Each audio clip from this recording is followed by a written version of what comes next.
When you hear the name Jam Attack, you probably think of my 500-hour project, Glorious Fortress. This Geometry Dash level has been my biggest project to date, along with the videos I made on it.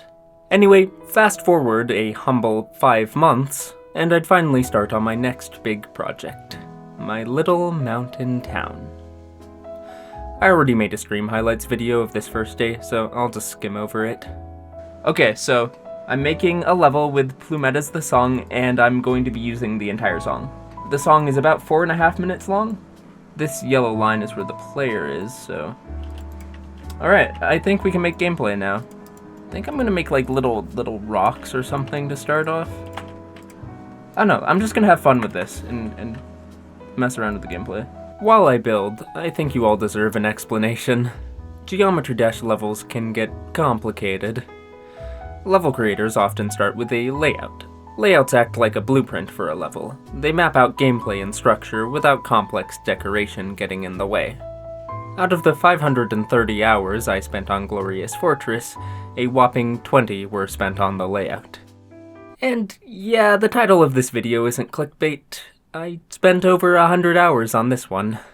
It's gonna take 1,394 hours. Alright, let's keep that guess in mind. I'm going to remember that. I'm going to remember the fact that you guessed that, and let's compare how accurate that is once I finish this level. Here's the thing. I don't think this level will take me that long. At least I hope. I'm taking a bit of a different approach with this layout. The Glorious Fortress layout is extremely simple. Honestly, most of the time I spent on that level was just trying to figure out how to decorate these vague shapes. The layout never gave me a very clear vision to work with. With my little mountain town, I wanted to plan things out a lot more thoroughly. I wanted my gameplay to represent an actual environment. Over in the first part of this level, I used blocks and spikes of various sizes, laid out in a way that looks like rocks and boulders. In the second part, I decided to introduce the level's overarching theme, being towns. Buildings. I made the player flip between rooftops and overhangs. Another thing that took quite a bit of work was camera controls. Update 2.2 added custom camera controls, and I kinda had to get these worked out in the layout itself to make sure the level's actually playable. In the short term, this layout was a ton of work. In the long term though, I think having such a clear vision early on will help save a lot of time. At least that's the hope. Anyway, sorry for the ramble. By the end of day 1, I had the first 2 parts pretty much done. Not much else happened. Except Yoreed does apparently own the housing market now.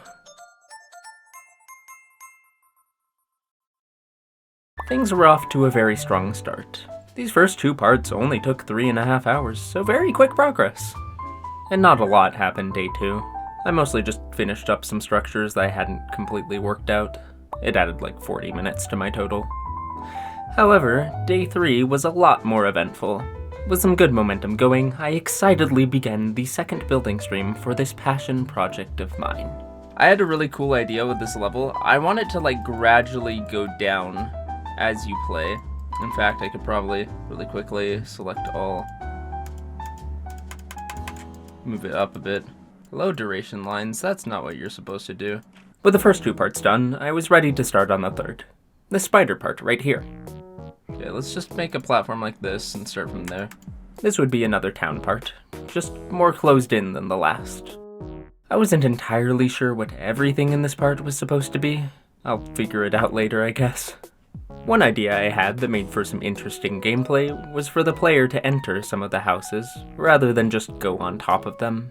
You could add like a spider orb that puts you inside the house. That's a fun idea.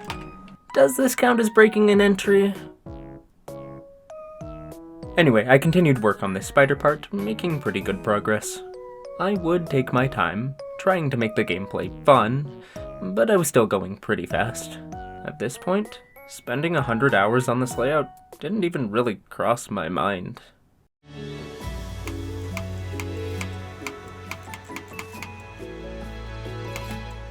Ooh, I kinda like that, that's cool. I was having a lot of fun structuring this gameplay.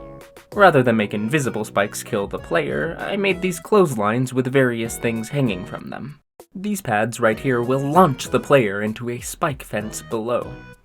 And this power line right here will electrocute the player unless they hit the subscribe button. I'm just kidding, I made that one up. If I decide to decorate this, yeah, sure, that would sure be crazy if I did that. Make this like a shed attached to whatever this thing is, maybe. I'm really trying to spend a lot more time on structuring, because that should make decorating easier once I get around to it, because I actually know how things fit together. In general, some of these I'm not sure what they are. But I very much focus on click sync in my levels. Ended off this part by having the player break into another house. There are no ethical questions here whatsoever, don't worry about it. Instead, here's some more clotheslines I made. Man, these people can't even afford dryers and like you're breaking into their houses? That's kinda messed up. I thought it would be cool if I placed some mini coins on these clotheslines. They can be collected by hitting certain pads hanging from them. They're kinda hard to see, so I circled where they are. That coin. I don't actually know if you can collect these. And then you have that coin. And that coin. After that, I got a bit distracted with a difficulty curve reveal. I kinda rambled for a long time, so I'll just summarize what I said. My plan for this level is to do something similar to, say, Future Funk 2. I'm guessing most of you know that one. The 3.5-minute level gets harder as it goes, which makes for a pretty intense experience when you can't die even once. I didn't want to do the exact same thing though. You'll see that while this level will get harder as it goes, it's not a perfect slope. I'm kinda trying to match the difficulty of each part to like the vibe of the song. But what's really got me excited is this fake difficulty bit. This entire drop sounds very intense, and I want the gameplay to reflect that in difficulty. However, when the player reaches the most intense part, I want them to feel powerful, excited, free. My plan was to make this part look like the hardest one, when in reality it's not. When the player's passed most of the level, including the actual hardest part, a lot will be at stake, and I'm hoping for a pretty intense experience. But as excited as I was with this idea, that part was still a long way off. For now, it was time to start on the fourth part in this level, this UFO section. The song gets a bit more mysterious here, going from major to minor. To reflect that change, I ramped up the difficulty a bit. I thought it would be cool to add a camera zoom for each snare in the song. Here's what that looks like.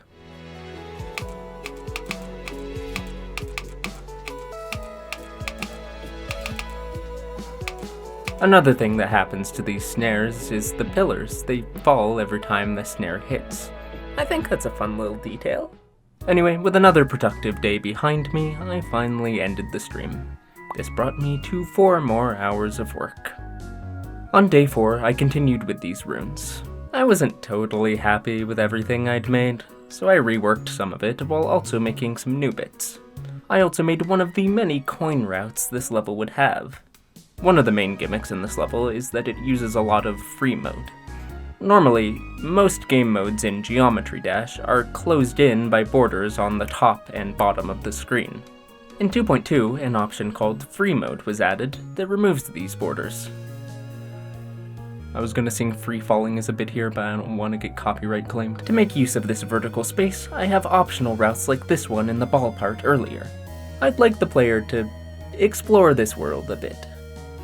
Here, you can see me making one of those routes in the runes. I'll definitely be making more of these. I haven't put any collectibles on this path yet, but you can see it breaks off from the main route. And finally, off-stream, I decided to replace the mini coins in the spider part with keys.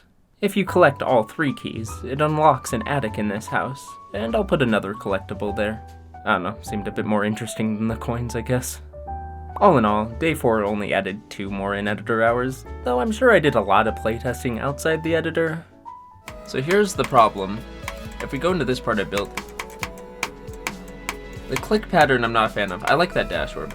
But you notice how earlier on in the part it goes like dun dun dun dun dun dun dun dun dun dun dun. I want to keep that going. Dun dun dun dun dun. I gotta keep that going for at least one more.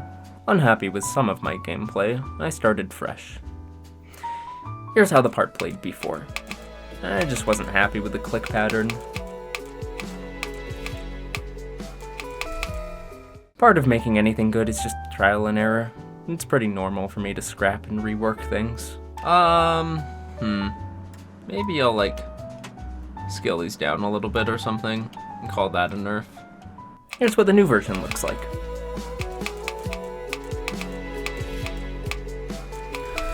I also wanted to play around some more with the pillars falling, make them actually affect the gameplay in interesting ways. Here, if I don't click this dash orb, then the falling pillar will push me down into these spikes. You could technically spam to get through this, it's just very hard. If you hold the dash orb though, you'll be guided safely through this pillar with only one click. Anyway, after reworking the part I didn't like, I finally moved on to some new gameplay. So far, this whole part has used the UFO game mode, and I wanted to change that up. What game mode would I change it to? It's the robot.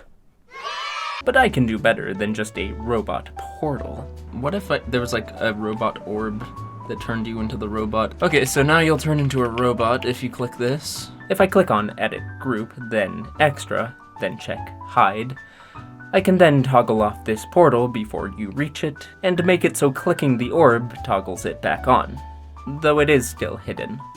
Here's what that does. I feel like I want you to click it right in the middle, but I also like it being aligned on the grid like that. I don't know, I think I'll move it over a bit more. I like clicking it in the middle more.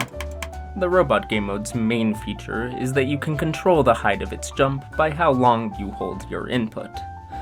By placing a ceiling of spikes like this, the UFO will jump too high and crash into them.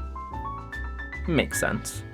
However, I didn't like how small of a press you have to do here as the robot. Felt kinda weird, and of course making this jump any higher lets the UFO pass no problem.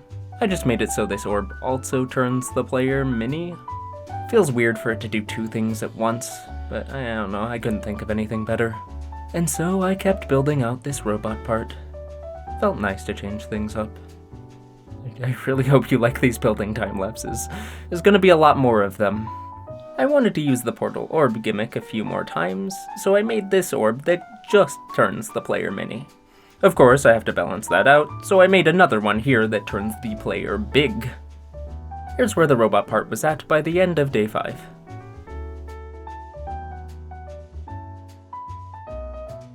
Day 5 over with 3 more hours of work. And on day 6, I pretty much just continued this robot part. I had another idea of how to play around with the falling pillars. It looks like you're supposed to jump on the lower rung here, but the pillar falls at the last second, making you jump on the top instead. Along with the pillars falling, I wanted to use at least one more size orb. If I don't click the orb, then the big robot won't fit into the next part. If I click the orb before hitting this pink pad, the player won't bounce high enough. The only way to do this part is by hitting the pad and then clicking the orb after. I should probably mention this level's gonna be pretty difficult and learny. I mean, that was always the plan. We're down here now. I gotta start incorporating some of these spike things. The rest of this robot part takes place on the ground, after falling down from the pillars. I used stretched out spikes to represent some kind of spiky plant or tall grass. And that brings the runes to an end. So far, this part has taken by far the longest. The gameplay gets harder, so I wanted to make sure it's fun. It takes longer to do that. Gimmicks like the falling pillars and size orbs also took a while to make. But with that, it was time to start on the next part.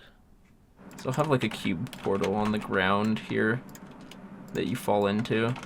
That could be fun. To be fair, I barely did anything with this section for the rest of the stream. I just wanted to have it ready to come back to later.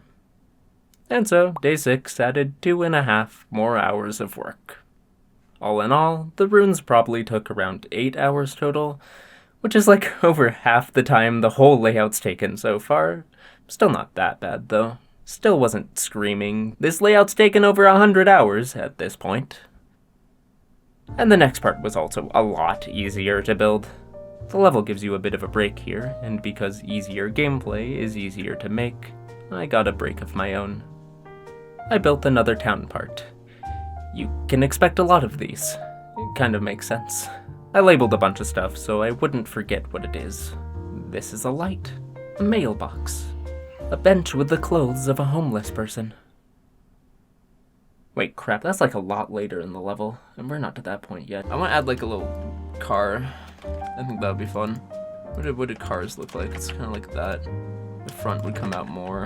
And I'm not adding sound effects for jumping in. Like, I'm not adding sound effects to this level at all. Sound effects ruin the immersion of traditional levels. Changed my mind. Traditional levels are supposed to represent the song they use and be like based on the music. And all the different effects in the level are supposed to happen to the music. And you have to match the energy of the song, and that's part of the fun. And sound effects kind of ruin that for me. That's fun, I like jumping on the car. Anyway, with just one day of work, I was easily able to finish this part.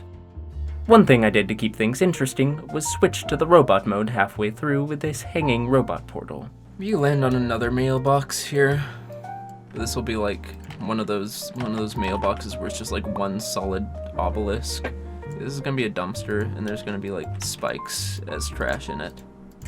Dumpster layout, let's go. Since the town part was super quick to make, I spent the rest of day 7 setting up the cutscene after it. I'm obviously not decorating anything, but a simple background change seemed fun. It just uses a different default background, so not exactly hard to do. There's a big change in the tone of this part of the song, so this seemed like a fun way of representing that. And while it was added, I went ahead and just changed the background for the rest of the level too. Instead of just squares, I managed to find this background that fits the level perfectly. God, this thing is whimsical. On top of the background change, I set up a few more effects that get triggered on this transition. All of a sudden, the level gets washed out and gray. Oh yeah, also I made the second half of this part straightfly because I felt like it. Your gravity gets heavier as it closes in, creating a lovely sense of dread. It's like 1.3 gravity there, and now it's 1.1. Yeah, this following ship section also has slightly heavier gravity, but like barely, so hopefully it's not an issue. I don't want to hear any complaining. I made custom camera borders for the cutscene and ship part. The default ones were giving me some weird issues. That lets me do some pretty cool stuff though, such as moving them apart like this. And that brought day 7 to an end, with more hours of work. But before I show you what that places us at, let's take a look at what we've built. Our first part opens with pebbles and boulders, leading into our second part, introducing the town motif. We then enter a third spider part that continues this town theme. And from there comes the fourth part, crumbling ruins of a civilization long lost, far older than the town itself.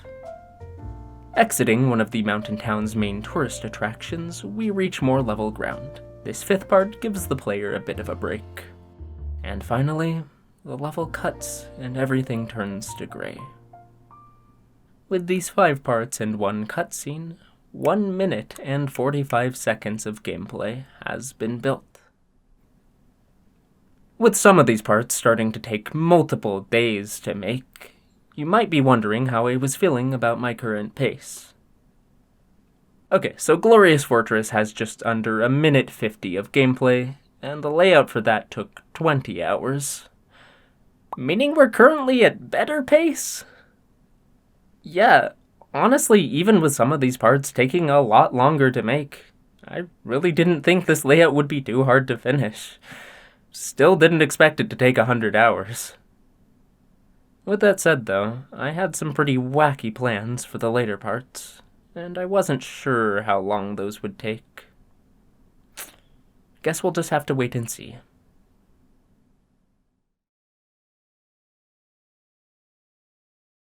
What we're gonna be doing today, I wanted kind of these creeping tendrils to be in this next part of the level. And so I did some tests, I did some stuff with like area move, and it's kind of cool, I kind of like it. I might include a little bit of this. But then I did stuff with rotate triggers, a bunch of rotate triggers all set to aim mode towards the player. where this entire thing rotates to face the player, then just this portion rotates, just this portion rotates, then just this portion rotates, then just this portion, then just this portion, and they all have like a pretty high easing. And what that looks like is this. So I think that's pretty cool. I'm going to include this in the level. Okay, so right now I just need to make a bunch of them, a bunch of these tendrils, and then I can kind of like place them around, but I just got to do the group work. Okay, we just got to do the long grindy work here. Start position would be helpful. Geometry Dash 2.2 added this neat feature called parent groups. If I set these outer objects to group 1, then set the middle object to group 1 parent, I can rotate group 1 around group 1, and everything will rotate around the parent object. This is pretty useful for stuff like these tendrils that already use a lot of groups. The annoying thing though is that if I copy-paste one of these, the parent groups get removed. Normally I would just be able to use the build helper or regroup buttons to make a bunch of these with different groups very quickly, but that's not really an option. No, I had to make each tendril manually. I wanted a bunch of these in the part, so I thought it would be easier just to make all of them at once and then move them into place when I make the actual gameplay. That's really all I did day 8. Took me a humble, drumroll please, 5.5 hours. That's not entirely true though. I did do a few other things, like conceive Camera Bob. On day 9, I started the actual gameplay for this part. Half ship, half swingcopter. My first time actually making gameplay with 2.2 swingcopter mode. Anyway, if you want to see me building this part in more detail, I made another video on that. So this is the part we're working on today. I gotta actually make gameplay here. Yesterday I just made tendrils. I'm dead. Oh. God, what the hell is happening? Since I already have that video, there's really not a lot to comment on about this gameplay. Rather, a lot of you are probably wondering what this level is about. With the earlier parts, it's pretty obvious.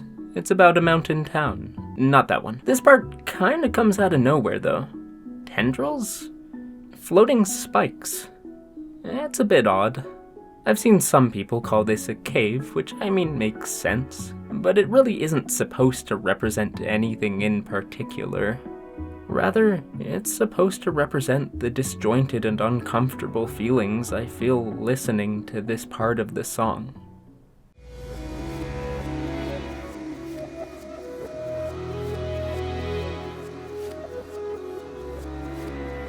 This level is hard to explain, and honestly it's just better to watch the full thing when it's finished. But considering it's not finished and won't be for a while, I'll give this a shot. I'm not exactly a Nobel Prize winning writer, so I'll try. This is a story about what happens when you can't be honest with how you feel. It's a story of an ever sunny sky drying up the world, till the very ground starts to crumble. And most vitally of all, this is the story of our dear friend Camera Bob. Anyway, swingcopter's done.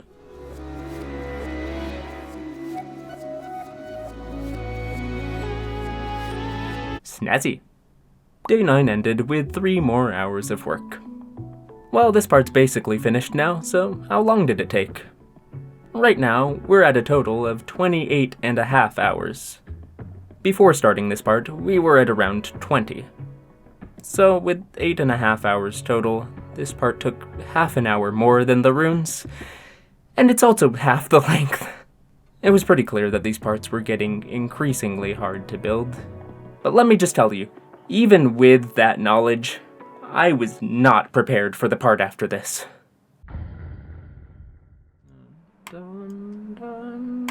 And we're gonna be building this next open part today.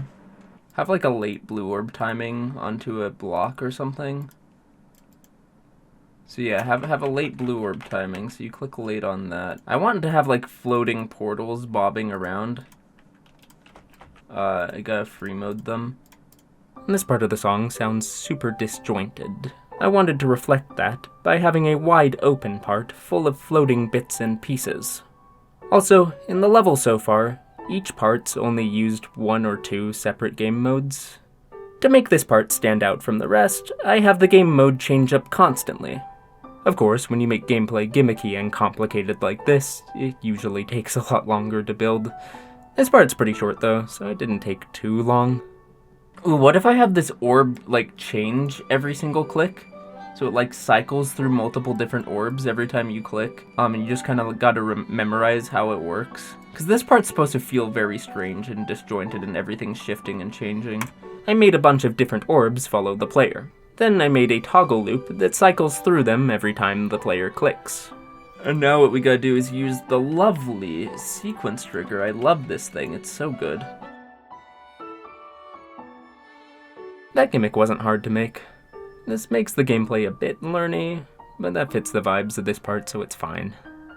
However, before I continued that part, there was something else I wanted to go back and add.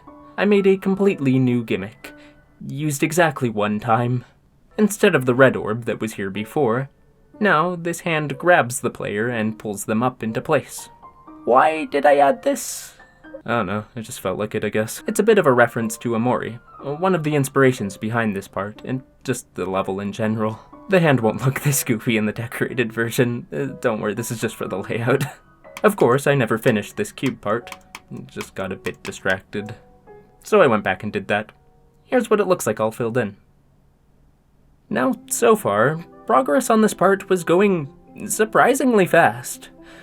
But this right here is the point where that stopped being the case, because at this point, I would start doing the most time-consuming thing I have ever done in just a layout. At the moment, these floating blocks are completely static. It feels kind of weird. If these were being held up by some special force, you'd expect them to give a bit when the player lands on them. I could just have them move up and down like this, but that's not what a true tryhard would do. I came up with what I like to call the seesaw method, where the platform pivots based on where the player stands on it. It's kind of complicated to explain how it works, but basically the platform detects when the player is on it, and then rotates to face an object above the player. I place a rotate trigger, then set it to aim mode and dynamic mode, then bump up the easing a bit so it doesn't look like this. Here's what the part looks like with the seesaw effect. It adds a lot of life, but it also takes forever to do, especially since I hadn't really streamlined it at this point. I was still kind of figuring out how it works in the first place with each new platform, so the next few days would mostly be filled with the pain of 1,000 pivots.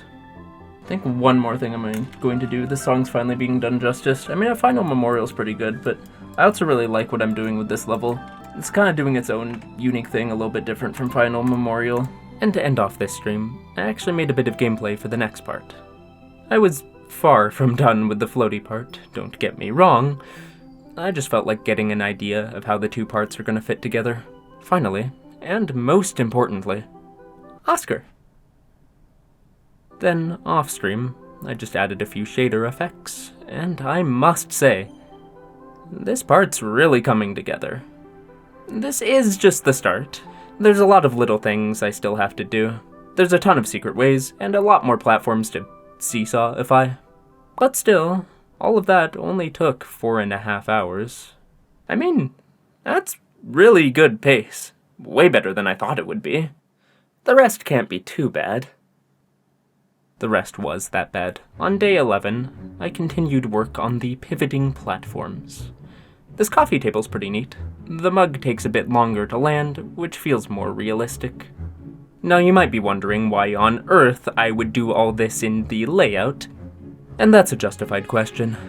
This was kind of around the point where I got the idea to spend over 100 hours on this in the first place. But I wasn't just wasting time for the sake of content. This was all stuff I would have to do at some point anyway. And when I finally do get around to decoration, I can give my assets the correct groups and not worry about setting up this movement. I think it'll be nice to just focus on the decoration and not have to worry about that. Still, I definitely could have been faster with this. This was most certainly a learning experience. What I should have done was make one seesaw platform, copy that platform, then use the build helper option to assign it to new groups. But that's what a smart person would do, not me.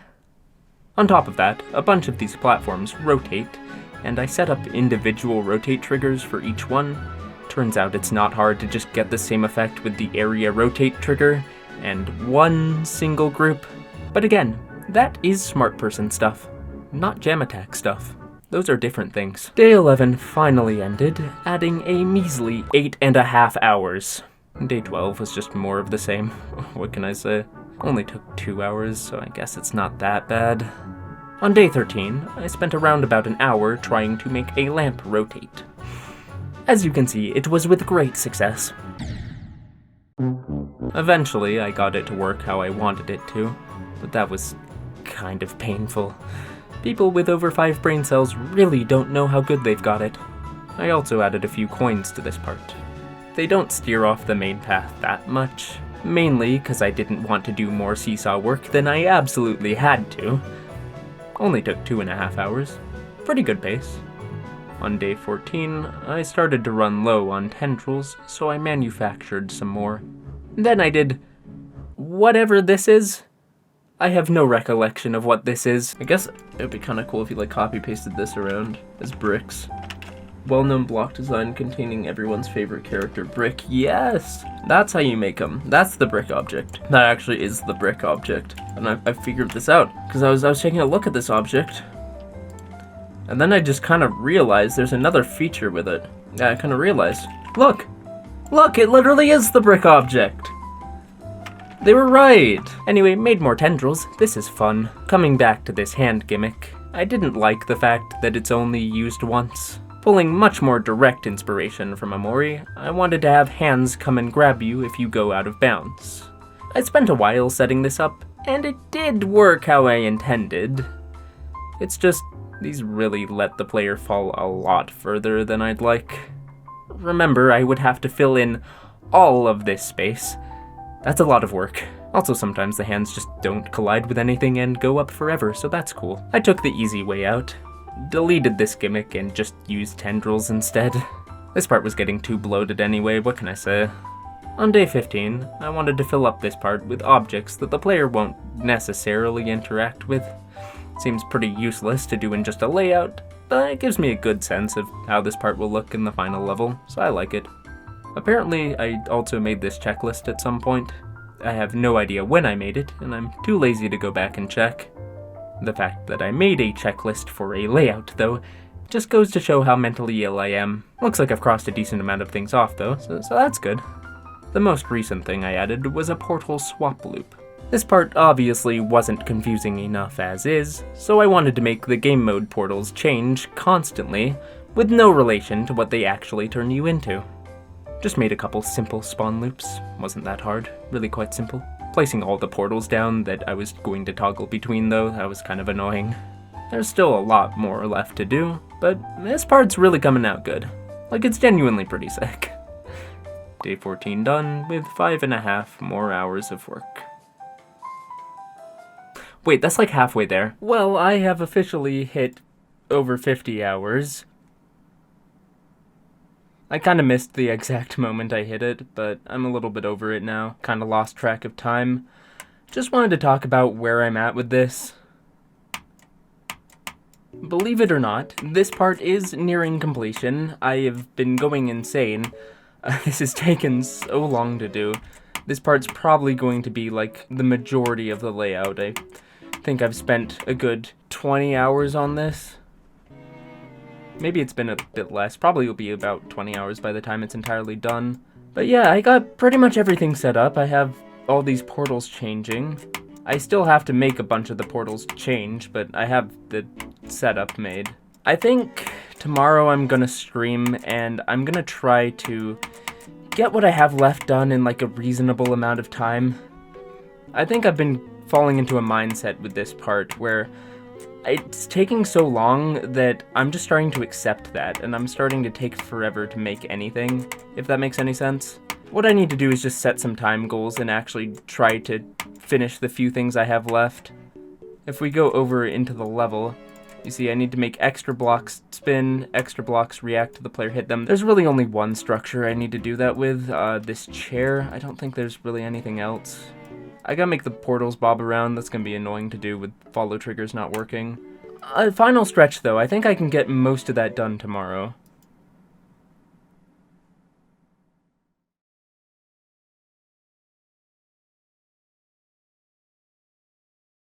Starting off day 15, I finally made the rest of these portals change. A little annoying, but not too bad once I locked in. After that, I needed to address these extra structures. There's a slow rotation on all the platforms in this part. While most of these extra bits won't interact with the player, I still wanted them to spin so they feel more floaty.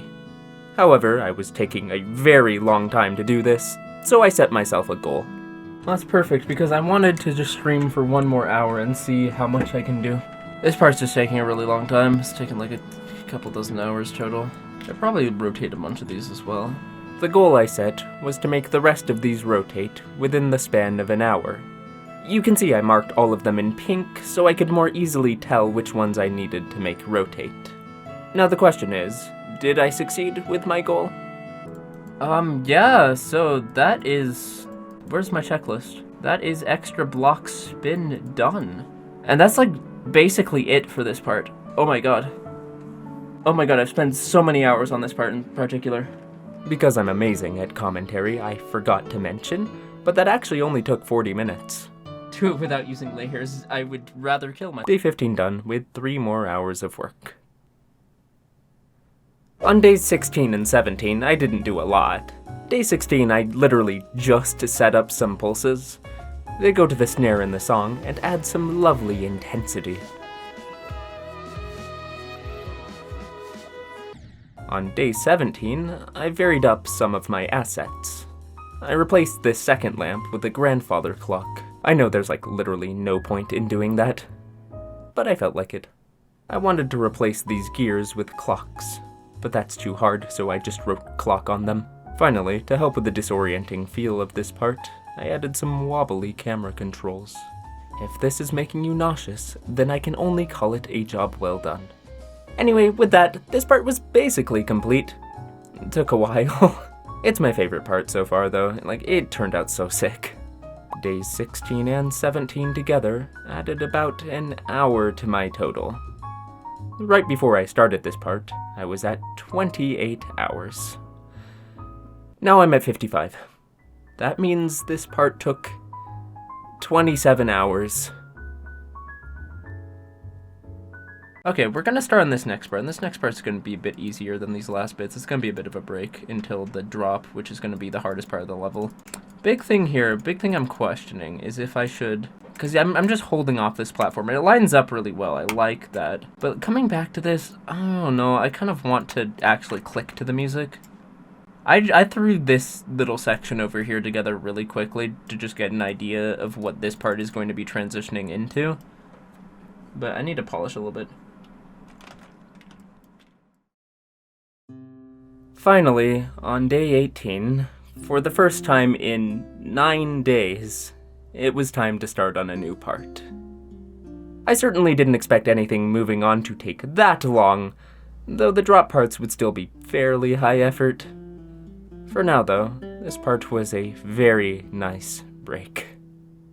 As you can see, it's another town part. I'm sure you're shocked. Add a dash orb facing down into this. That work? That lines up pretty well with one of these yellow lines. I don't know, it's a little early. I can't really think of anything to comment on right now, so I've seen some people ask who the residents of this town are. Like, who lives here? The layout is completely empty. Obviously, there'd be no point in adding characters unless they were actively part of the gameplay, and I don't feel like doing that. In the decorated version, I plan to add little people. I could go the route a lot of other levels do and add geometry dash icons, but I don't really vibe with that. Feels a little too goofy for what this level's going for. A while back, I got bored and made some concept art for a character called Jamber. I'll probably use a style similar to this. Anyway, I got a good chunk of this part done. the song starts to pick up a bit in this part, though it stays slow for most of it. I did some fun stuff with dash orbs to reflect the sustained notes in the song. And what you'll notice here is that the song finally starts to pick back up. I want to keep faster speeds to a minimum so they hit harder in the drop, but I reflected this change in the song by speeding up the player's click pattern. It's most evident here with these 3 orbs. This is actually a repeating motif, since one of the earlier parts did something pretty similar. Anyway, that brought day 18 to a close, with 2.5 more hours of work. It feels good to make actual progress again. Oh, by the way, a fun little accomplishment I just hit. I've hit 18,000 hours. How did that get in there? Sorry, ignore that. On day 19, I kept working on this town. It was already getting pretty close, so I expected to get at least almost all of it done. What's this? This part didn't take 9 straight days to make. I'm as surprised as you are. Oh, there's the homeless bench. Anyway, during all this, I even managed to squeeze in a couple coin routes. This part doesn't stray too far from the ground, so they aren't super out of the way.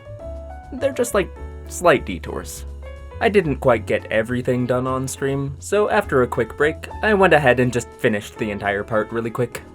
I added some fun little details like windows and doors, and these flower orbs.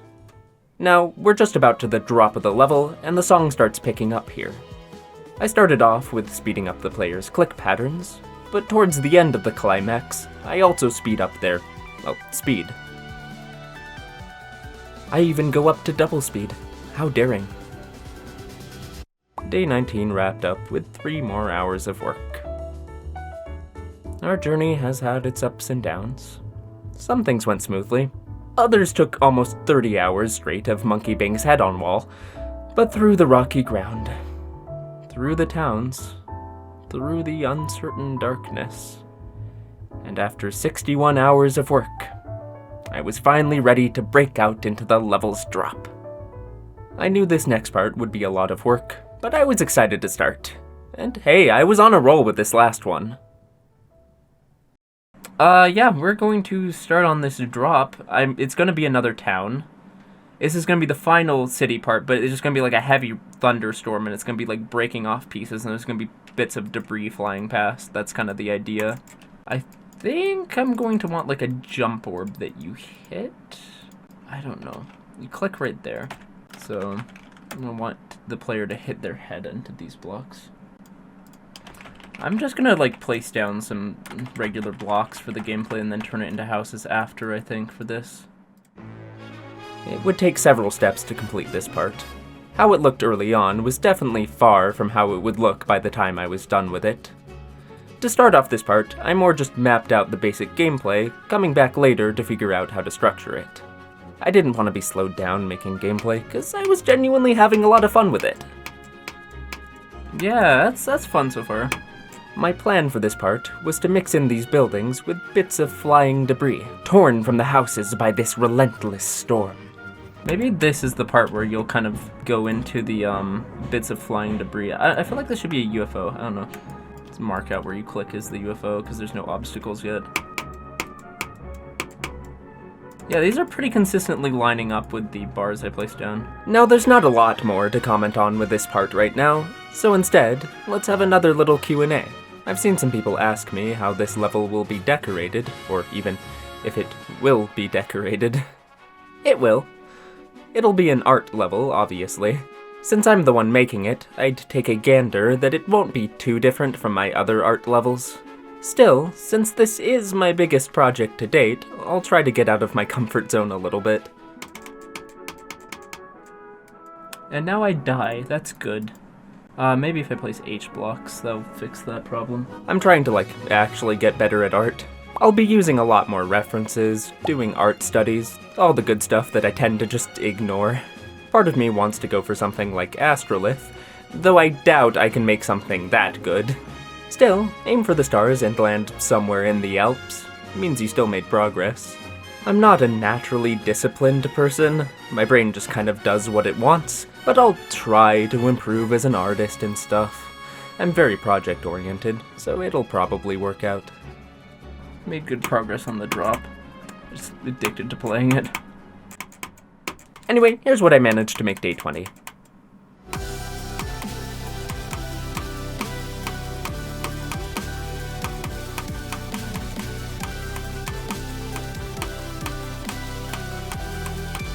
I love the, dramatic color grading and the cinematic borders. It adds so much. It's so simple, but it adds so much. Oh yeah, I forgot to talk about those. This entire part has some shaders that change the color, and borders on the top and bottom that make it feel more dramatic. I took, a film class. I know my stuff. And with that, day 20 ended on 4 more hours of work. Shall we continue? My socks are wet. Thank you, awesome, mountain, so true. What if I became a ship? I click here and I buffer through the ship portal, would that work? If I add a bunch of black orbs, then what I could do is I could add we could add a bunch of spikes on this roof, and then the idea is that you can't hit these black orbs because it'll launch you into the spikes. When the player's here, their hitbox will be like this. Can you name the orbs? Sure, I mean, I'm not gonna put text marking what their names are. You can give them fan-made names if you want. Prevent it from being a blind fall. You guys are all like, oh, you gotta make this more sight-readable. Just completely forgetting the fact that this is an insane demon. There's literally a memory part in this level. Back here. This is a memory part. Not everything— oh my god, the game crashed. On day 21, I just made more gameplay for this part. Since there's not a lot to comment on, I wanted to talk about what my future plans are, besides this level. Now with Glorious Fortress, I worked on basically nothing else for 10 months straight. Part of this was me wanting to get the level out before update 2.2, and another part was that I had exactly 47 creator points. You see, epic rates, being the best you could get at the time, give you 3 creator points. And I was pretty confident I would get one. So yeah, Glorious Fortress gave me my 50th creator point, and that doesn't matter in the slightest. I'm just a stubborn ass. Yeah, okay, so I'm not doing that again. It sucked. I plan to take at least a few breaks from this level to make other stuff. This will take me hundreds of hours to finish. I at least know that for sure. And I really want it to stay a passion project. This level will kinda take as long as it needs to. Anyway, here's what I managed to build on day 21. Some bits aren't finished, but the whole part is at least mapped out to some degree. I'd say it was good progress. After that, I did a little bit of setup for the transition out of this part. Not a lot, but enough to get an idea of how things flow. I want this next part to be a descent down the mountain with a beautiful sunset in the background. These aren't the final colors, but they give you an idea of what those will be. I start with an orangey, yellowy background. I have an edit color shader that's saturating things a bit. Then, I add this gradient fading from 0 opacity dark pink to 0.6 opacity purple. But that's just way too washed out. If you place a different gradient trigger going from white to dark pink, then set its blending to multiply, rendering the white invisible, you get something that looks more like a forest fire than a sunset. Combine the two, though, with that orange base, and you get this gorgeous sunset that my chat keeps calling the lesbian background. And that brings day 21 to a close, with 5.5 more hours of work. For day 22, I was having some weird problems with these dash orbs and pads. I don't know, they just don't work sometimes. Instead of doing something else like a sane person probably would, I did some odd workarounds with force blocks to make this more consistent. When you hit pads, they have a little circle animation, and this was probably the most annoying part to recreate from scratch. The final result is fairly convincing. I most definitely do not suffer from OCD. I'm fine, I have no problems. Next up, this wave only had a basic path mapped out, so I worked to fill out this gameplay a bit more. This wave section was supposed to be a mix of buildings and floating debris, rather than just focusing more on one of those. Here's what it looks like more filled out. That was all for day 22, with just a bit under 1 hour of work. Next up for me was day 23. So I notice I tend to be more productive when I make a checklist of things to do. I have a few things in mind I want to do on this stream. I think I'm going to keep doing shorter streams. I haven't had any reason to do like a really long one in a while. I think I'm just at a point with this layout where I really need to be racking my brain constantly. This is part 10. You mark that down. So I want to make debris fly past. I want to add some more buildings like above some of these buildings so there's less open space, because I want this part to feel more closed in. Because the next part's going to feel very open and vast, and I want that contrast. Okay, lightning, buildings damage from the lightning and from the player hitting them. How do I manage to stay sane when creating a level for so long? Barely. Now that I finished all the main gameplay for this part, it was high time to go through and waste my effort on all the things that don't matter. I mean, sure, none of this is necessary right now, but I just like the clear vision all this gives me. Might be because I'm mentally ill, but who knows? For day 23, I didn't get around to a lot of this extra stuff, but I did make a couple coin routes. It would seem I forgot to put an actual coin up here, but close enough. Day 23 added 3.5 hours to my total. At this point, I was nearing 75 hours, with around 2/3 of the level done. Yet for the first time, this level was on track to take more than 100 hours. Still, what we have to remember is that I'd gotten way more efficient since whatever the hell this was. I was confident I could finish this layout in 100 hours. I would just have to work smart. So the first thing I did day 24 was struggle for an entire hour with area triggers. Why? Why does it need to do that? But even if the effect I wanted took a while to figure out, it still saved hours in the long run. Here's what it looks like. And here's how it works. Each group has 2 area triggers. I'll use area move for this example. On both triggers, set the length to something pretty high like 200, and set them to XY mode. Also have both target the player as the center group. Finally, out of these 8 boxes, check the one with the arrow pointing left to the line. Set the move X value on the first area trigger to a positive number of your choosing. It'll kind of work, but you see the gear stops moving when it reaches the player, and that's where the second area trigger comes in.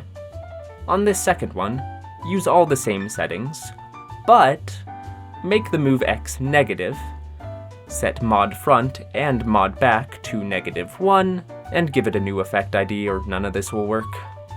Anyway, as you can see, it works now. How splendid. The one downside is that you can't use these sliders to randomize stuff if you have 2 area triggers. Kinda wish there was an easier way to do this. Still easier than setting up all the movements manually though, especially with area rotate. If you select an object and give it the area parent attribute, then turn on link controls in the pause menu, and use that to link all the objects together, they'll all count as one object with area triggers. This means you can make literally hundreds of rotating assets with only one group and a couple triggers. On top of that, all of these assets will be in the exact right position as the player passes them, so there's no need to move things around and adjust them. The one thing I will warn you about is that area triggers can just suddenly break everything really badly if you place a start position while they're in the middle of running. I wasn't able to recreate it, but this is basically what it looks like. Yeah, we're moving on, I'm getting PTSD. What I recommend is setting all these to spawn triggered, and then giving them a group. Then place a spawn trigger set to touch triggered, and have it spawn the area triggers so that doesn't happen. This will save you a lot of pain, trust me. Anyway, wow, that was a tangent. My layout. Right, that's what we were talking about, I forgot. The debris is moving a little slow, but the speed is super easy to change later. Cool, yeah, area triggers are great. There's a couple things they could use to make them a little bit nicer. It was still easier than going through and manually adding groups to all of those. If I kept thinking of clever tricks like this, that just might be my ticket to finish this layout in under 100 hours. I would just have to focus on the essentials. I want to add rain particles to this part. Okay, in my defense, these were really easy to add. Turn up the speed a lot. Sure, they aren't necessary, but I was excited about the idea. It's a little light for a thunderstorm. I'd fix that later. And just for fun, simply because I feel like it, I'm gonna add like these splashing objects. Yeah, really not sure what the point of this one was. I saw this effect in Buoy Base by Aimbotter and Nate FH, and I really liked it. No idea why I thought this needed to be in a layout, but here we are. I'm not sure why I'm doing this, I just am. Alright, well that was extremely arbitrary and pointless. I don't know why I did that. See, that's a lot of atmosphere. It really feels like it's raining now. And after that, I just added a couple more particle triggers and adjusted some things. The final result is so sick, but there is a slight problem. Let's test like FPS counter. That drops down a bit. To be fair, I'm using a lot of objects for the houses.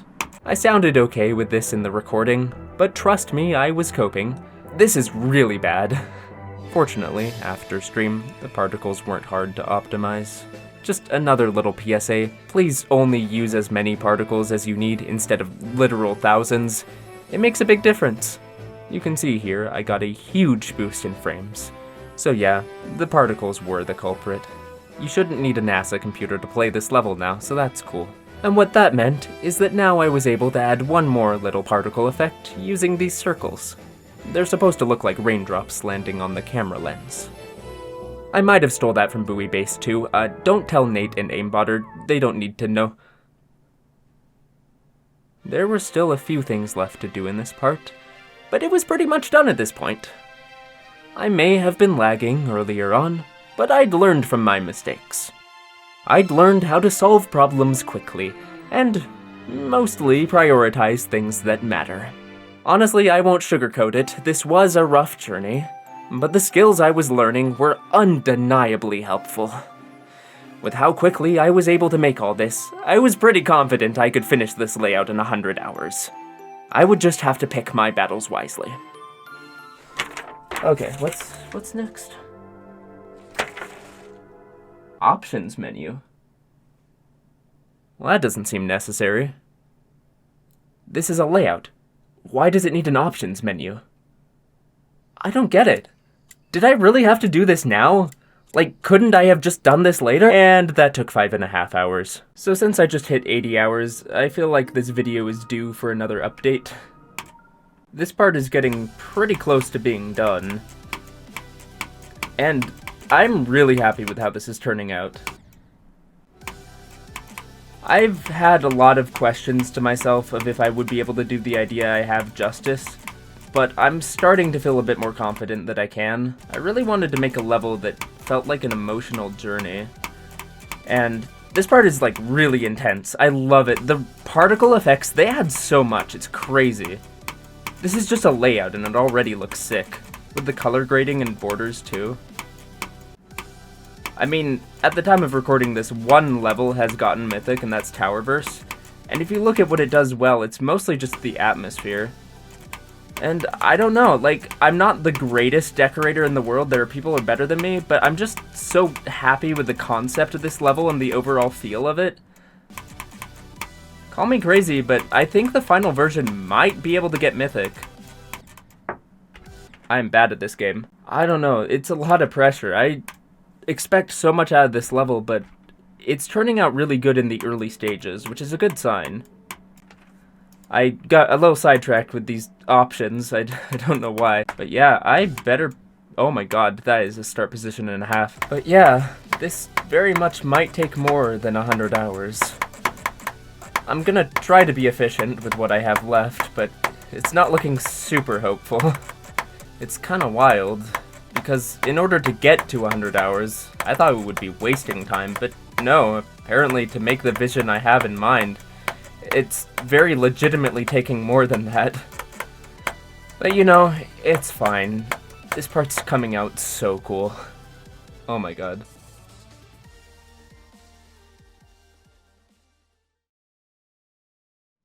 Well, never expected to take more than 100 hours on this. I had some hope that I'd make it in time, but we'll just say I was losing that rapidly. Especially with this options menu. Like, I really don't know what came over me, but I just ended up spending like several hours on this thing. I mean, to be fair, I'd have to make it at some point, and it's kind of nice to have the framework already made. I'm just really bad with time goals. I'm not even gonna split this up into days, like, I genuinely just spent 3 days straight working on an options menu. There's literally nothing that sets these days apart. I mean, the menu's pretty cool. It all uses just one button. You tap to cycle through options, and you hold to select them. There's submenus and different toggleable options. God, I'm a nerd. There's even a credits page. I'll put, like, all my YouTube members $5 above here and anyone else I want to dedicate the level to. Oh, and don't get me started on percentage resetting. This options menu was inspired by the one in Anarchy Road by Coma. My only issue that I have with that level, though, is that you technically can just stay in the level as long as you want, till you get whatever percent you want, and then just get a new best, get free orbs, it's great. Every 30 seconds or so, this menu will kill the player, save the page, index, and some other stuff using item persist triggers, and then reload back at 0.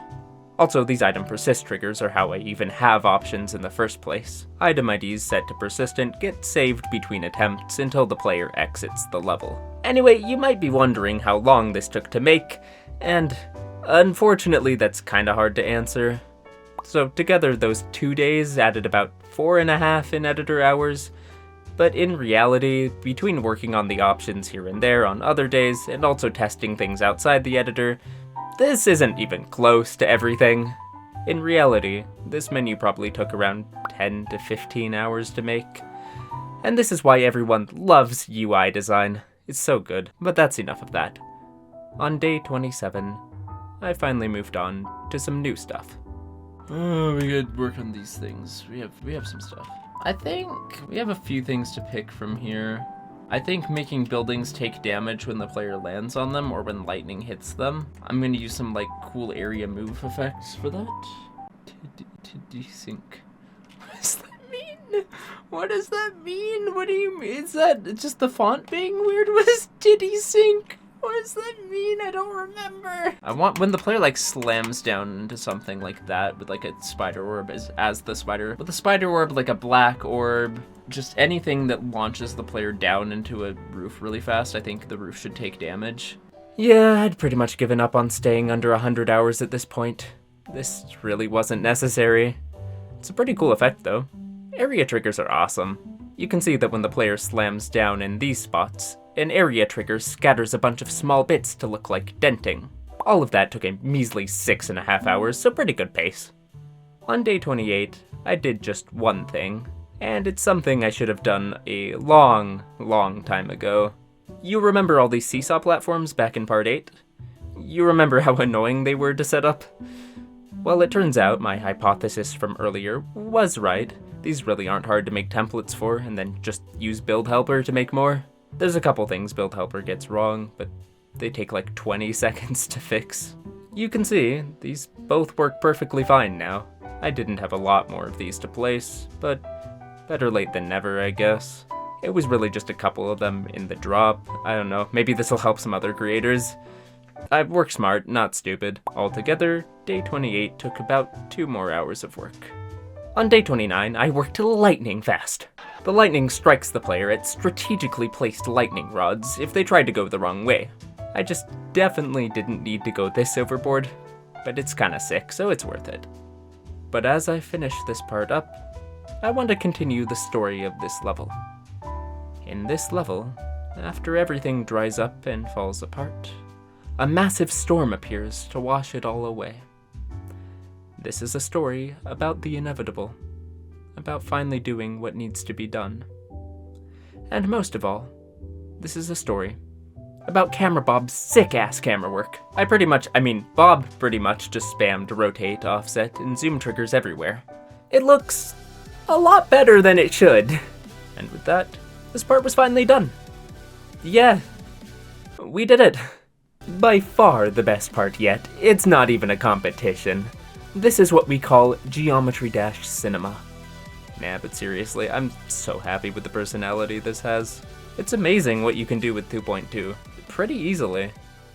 With the Stormy City finally complete, day 29 would come to a close, with 2.5 more hours of work.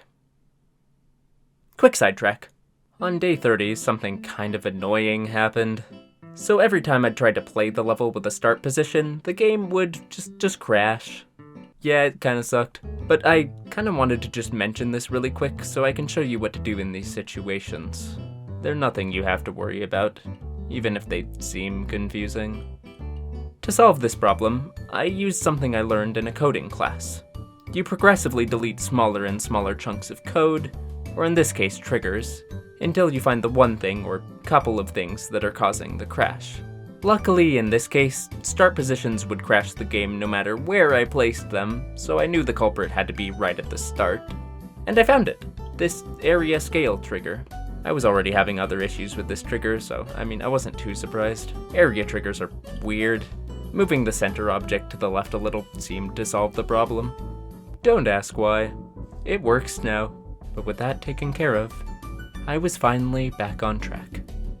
1, 2, 3, 4, 5, 6, 7, 8, 9, 10 parts done. And that brings us to our old fake difficulty friend. The sunset drop, the final climax of this level. Except there was just one other thing I had to do first. The perfect climax needs a good transition, and on top of that, I felt like the level needed a cutscene to create suspense. Only then could the sunset drop truly shine. It's a playable cutscene where you have to tap to the music. A little bar on the bottom shows you when to click. Obviously, this is missing a lot of things, but the framework was done. I was so excited to finally move on, but that would do for day 30. I was well content with the time I'd spent this day, with 4 more hours of work. Wait, hold up. Well, I just thought this deserved some acknowledgement. I've reached 100 hours. Sorry, I'm a little sick right now, which is why I haven't been streaming. Would have been cool to hit this on stream, but oh well, is what it is. Yeah, I was gonna limit myself to 100 hours total, but that just didn't happen. I do think this options UI definitely made a big dent. This took like 15 hours or something. Over time, as this layout's come together, it started to become something special to me. This was a project I wanted to get out in a few months. That's how it always starts.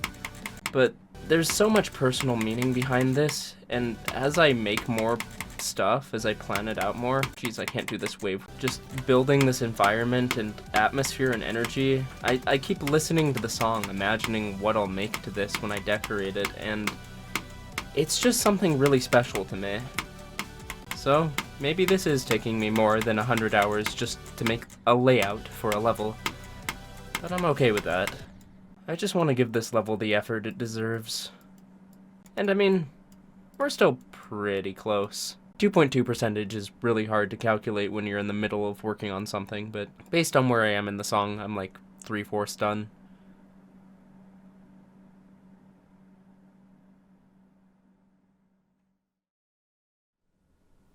Sometimes it's hard to know what to say. And what do I say when I've spent over 100 hours on what's basically a blueprint?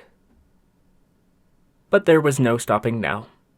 This is my passion project, and I'm determined to put my all into it. Hitting 100 hours kind of changed my mindset, so bear with me as I keep leading you on. Just one more thing, I promise. If you want, you can skip this part. I'll put a little timestamp on the screen, but what I'm about to show you is actually pretty useful. I just had to spend 2 entire days on music sync really quick, nothing big. This level focuses very heavily on music sync. Some of the earlier parts are a little off, and when most of the level is synced perfectly, it's a lot more noticeable. Fortunately, while trying to click to the music is prone to human error, I have developed a method that is not so feeble. This is the BPM trigger. If you put in the BPM of your song and the speed the player is moving at, then it gives you some nifty lines to line up your clicks with. You can test this by going into this menu and checking Show Clicks. This places a little orange square every time the player clicks, which you can line up with these BPM lines.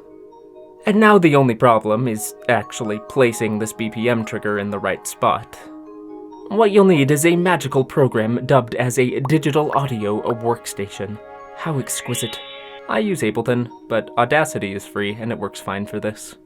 Click generate, then rhythm track, then type in your song's BPM and hit generate again.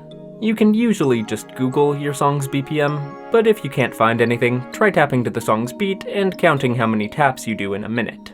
Just use like a click counter, it works pretty well. Anyway, now that your rhythm track is in place, you can use it to find the exact millisecond your BPM trigger should be placed at. Then, simply place a tiny object, place a move trigger that moves said object to the player instantly, and place a spawn trigger before the start of the level with that exact millisecond delay. This spawn trigger is spawning the move trigger, making sure that this object is exactly where your BPM trigger needs to go. But this delay is actually a little off. If you have a start offset for your song, then you'll want to subtract that.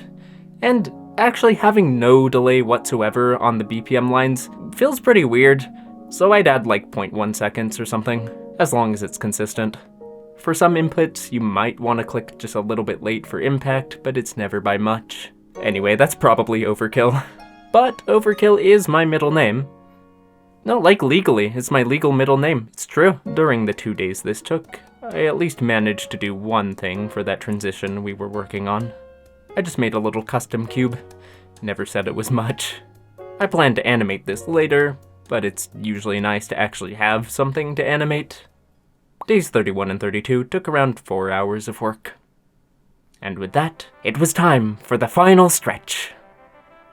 Just right after a quick 7 hours of— I'm just kidding. What's the person there doing in the background? I don't know, just giving me moral support.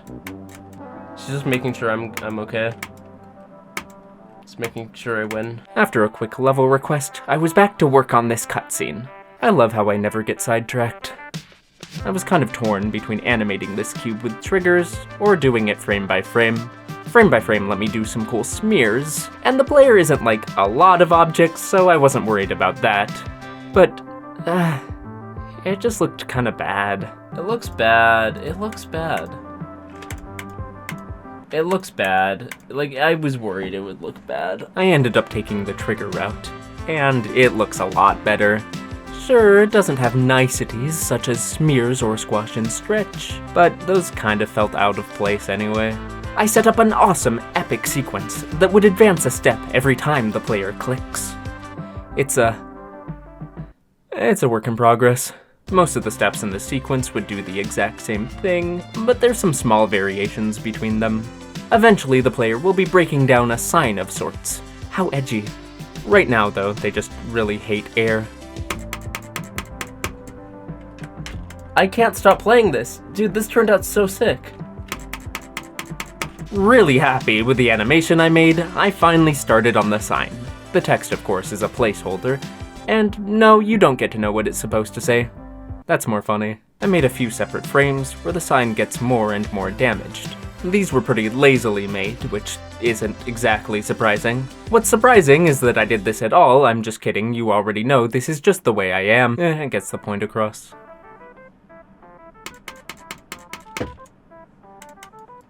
Why does the sign get beaten up? Because we hate signs. That's the transition. This is what I spent 6.5 hours on. I'm a sane individual. Day 33 done, with about 6 in editor hours. On day 34, I didn't do a lot. I just thought I'd go back to a couple of the older parts and improve some small things. I'd been meaning to for a while. It really wasn't anything that significant, just some spring cleaning. Everything together took under 2 hours. Alright, I have teased you long enough. So far on this journey, we've advanced through rocky ground. Town after town, through crumbling ruins. More towns. We made it through clinical depression, followed by more towns. And now, it was time for the part I'd been looking forward to the most. This would be the hardest part by far to pull off. My idea was to have the player swap between free-flowing duels and launching themselves into the cliff face in a climactic descent.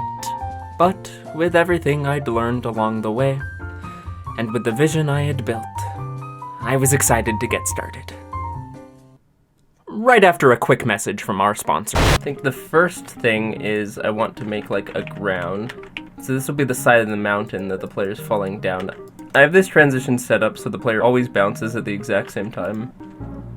Okay, so we've got that set up. I wanna convert the player into a duel several times throughout this part. I actually tried to make a stream highlights video for this part, but as it turned out to be the most complicated goddamn thing I've ever tried to make, commentary was kinda hard to do. I still have a lot of clips from it though. Could I make this like a dual ship? I don't know, I like the idea of just becoming a ship. What have I been doing for 2 hours? Well, one of those hours was making platformer mode and classic mode for no reason. The other hour has been dealing with having no ideas and really game-breaking bugs. But I have made this, so that's cool. This is what I really want to do. Let me extend this a little bit. Okay, let's make some fake red orbs. This is like Glorious Fortress in a way, guys. That works pretty well. Okay, I am gonna set up some basic camera work in this part. Nothing crazy, but mainly just the zooms, so I know what the composition should be. So I'm gonna have it like slowly zoom in up until this yellow orb, in which case it's going to zoom back out to 0.7, 0.75. Even though this part was very hard to figure out, I was making slow and steady progress. There's a few spots where I used teleport portals to have one of the players wrap around the screen. Kind of inspired by Tride's level What the Base. I love this duel. One thing to keep in mind is, instead of facing the portal horizontally like this, face it vertically so that the player always goes through it at the exact same time. I would use the teleport trigger to do this, but it turns out RobTop didn't add an option to teleport player 2 in duels. Very cool, Rob, thanks. Anyway, here's what that ends up looking like. Yay! So I'll have like a spider orb or something that slams you down into the rapidly declining ground. And you have the camera like rapidly go down if you click this spider orb. One thing that helped a lot with me building out this part was mapping out the entire cliff face, rather than just the parts of the ground the player sees. Obviously I won't be decorating all of this, but it gives me a clear picture of where everything should be laid out. This mountain is sloping down now, yeah. This is a cliff that you're kind of going down, whereas throughout the entire level it's just been like slowly descending, as you can see. You have to go down a little bit here and there. It hasn't been going down that fast, but this part will be kind of more rapidly descending. Since this drop is like 30 seconds of basically the same thing, let's talk about motivation. A lot of people ask how I keep motivation with just such massive projects like the ones I do. Really, there's no one simple answer to that. Different things motivate different people. Personally, I'm lucky enough to be motivated by success to some amount. Seeing so many people enjoy what I make really does keep me going. I mean, I wasn't always successful as a Geometry Dash creator. I made levels for literal years before I had any kind of notoriety. I just did it because I enjoy it. If I were to give just one piece of advice, it would be this. Make what you want to make. Never make stuff just to get featured, just to get in a gauntlet, just to win a contest, or place in the contest. Never make stuff out of obligation. This isn't a job for you, it's a hobby, and you should only make what you are excited to make. I just happen to be mentally ill enough to call this fun. Anyway, after 10 straight hours of streaming, I managed to get most of the part done, realizing also that I might have a serious problem, though I'm really proud of what I made. I wouldn't put myself through that again. And I definitely wasn't working at my peak, but I still have something to show for it. I wanted to build this entire part in one stream, but my gameplay was starting to suffer a lot. I don't think this part should be a duel. I'm struggling right now. Okay, let me be sane for a second. Whatever this is not gonna work. I tried reworking what I'd made, but it still sucked. Okay, you know what I've officially decided? I am too tired to work on this part right now. Like, I'm trying, and everything I'm trying to put down sucks. Yeah, I'm gonna give up for now. Let's just play what I have so far of the drop. Dude, this is not working. No, don't end. I've been streaming for 10.5 hours. I think I would like to end. I'm very happy with what I've been able to make in that time. Day 35 added about 7 hours of in-editor work. Even though streaming was slowing me down, I still made really good progress. I tried streaming this part the next day, and I managed to build a little bit, but I think I finally realized that this just wasn't it. I'm struggling a little bit right now, especially after doing a 10-hour stream on Tuesday. I'm a little streamed out. Alright, that was a good stream. Let's put on some coffee, jazz music, chill out lounge, jazz music, radio, 24/7 live stream, slow jazz as I find someone to raid. Day 36 added 3 hours to my total. On day 37, I finally decided to make the rest of this part off stream. And yeah, no, it was a lot better. You can see me doing some camera work here to give the part more life. I was finally getting really close to the end of this part. I mean, it is like a full 30 seconds. Orb after orb, and block after block, this part was coming to a close. There's one thing I do a lot that you might notice. One problem I have with some levels is that the whole thing feels kinda samey. If you want any specific part of your level to have impact, contrast is your friend. In Glorious Fortress, most of the level is closed in by borders on the top and bottom, and most of the level has pretty tight backgrounds too. So, when we finally reach the centerpiece of this level, the player can move up and down freely, while this vast, imposing background follows them. This creates contrast, and helps make the part feel more iconic. Another thing this level does is use mostly slow speed, so that when the drop hits 2 times speed, it feels way more exciting. And that's something that my little mountain town does as well. Anyway, sorry, that entire tangent was just to explain this next choice. Why I saved 2.2's time warp trigger for the last 3 clicks in this drop. I mean, to be fair, these also mess up music sync sometimes, so I didn't want to mess with them till near the end. But they do make these last 3 clicks so much more impactful. And with that, day 37 came to a close, with 2.5 more hours of work. The sunset drop was finally complete. Well, at least the basic gameplay was. But even at this stage, this was shaping up to be pretty iconic. I tried a lot of weird stuff, but I think I made it work, and I really think this part stands out. I'd come back to this part later, but I'd kinda had my fill for now. For now, on day 38, I had my sights on the next part. Today we're working on this part down here. So we have around 50 seconds left to go, so under a minute left to build. But you canonically start the level at about 2,600 meters above sea level, so fun fact. While the last part was a rapid descent down the mountain, this part is more of a gradual slope. There's still a sense of intensity coming out of the drop, but it's quickly dissipating. I might have taken some inspiration from Dark Odyssey by Jonathan G.D. Also, turns out that A Final Memorial, a level that uses this exact same song, has an extremely similar section during the exact same part of the song. Oops. Anyway, while I build out this part, I just realized I never actually finished telling this level's story. This is a level about colors, and how they always shine brighter after the storm. This is a story that may or may not be inspired by Subwoofer's The Clouds Give Way, but with a bit of its own twist. And of course, most importantly, this is a level about Jeffrina Bobina the 13th. This is how hair works. I would know because I have a lot of hair. I have long hair, and this is what my hair looks like.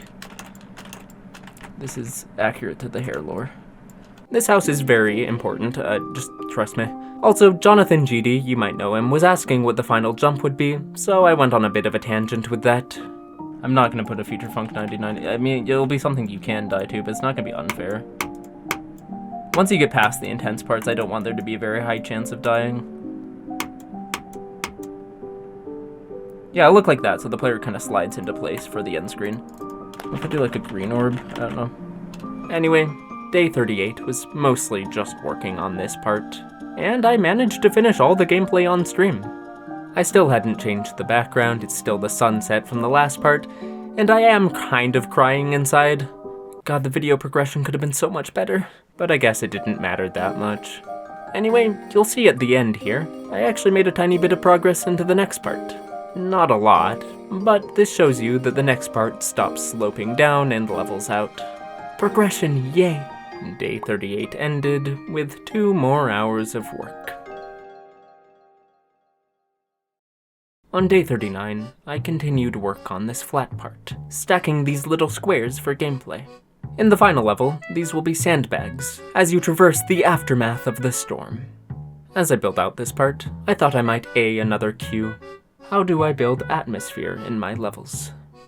Well, I hate to keep saying this, but there isn't one simple answer. Probably the most important tip I can give is to match the energy of the song you're using. The other thing I'd say is, I don't know, get to know your level as a person. It's got a personality. It's got an attitude. A level can only be as alive as the life you breathe into it. That probably sounded corny as hell, and it was, but it's true. Alright, well, here's the entire part. It's always nice to work on a part that doesn't take like 20 hours to build. You'll see the incline gradually gets less steep until the ground completely levels out. With the final decoration, I want to have a little message for the player to read, so I have little sections of gameplay with breaks in between, so they can take some time to read it. The gameplay's really easy. This part's meant to be a bit of a break before the final stretch. And that's the part. I did try adding these camera zooms, but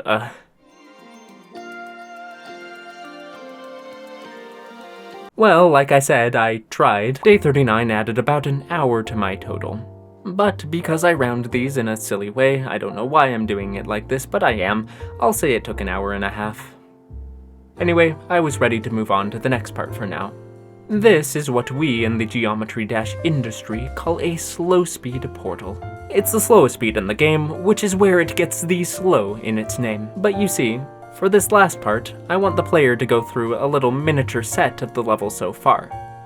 The only problem is that when you zoom in the camera, everything feels like it's going faster, which doesn't really fit how calm the song is here.